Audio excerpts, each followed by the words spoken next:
La Gironde où les flammes ont déjà ravagé depuis mercredi 42 000 hectares. Météo France annonce cette nouvelle vague de chaleur à partir de demain avec des maximales jusqu'à 40 degrés, des vents un peu moins forts certes, mais plus sec.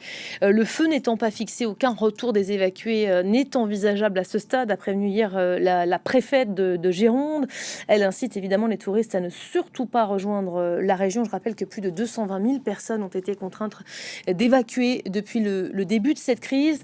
Olivier Fessol est pour nous au parc des expositions à Bordeaux, ce site qui accueille évidemment les sinistrés. Je vous propose de l'écouter.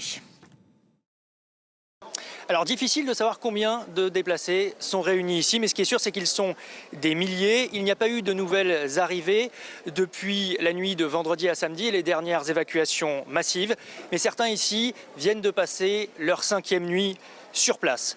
Un certain nombre de lits de camp se sont déjà vidés. Plus de 600 personnes ont déjà été relogées dans des hébergements plus pérennes dans l'agglomération, notamment des internats ou des résidences étudiantes. De nombreux particuliers ont aussi proposé une chambre, un appartement ou une maison pour les déplacés.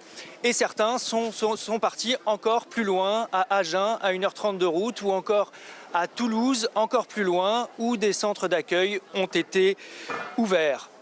Ici, les gens donc s'apprêtent à tenir dans la durée et on pense aussi à l'après. Les avocats du barreau de Bordeaux ont par exemple mis en place une assistance juridique gratuite. On peut appeler pour demander des questions notamment d'assurance pour les nombreux sinistrés qui ne savent pas ce qu'il va advenir de leur maison. Au dernier décompte, plus de 240 habitations ont été détruites, un décompte qui pourrait être amené à évoluer.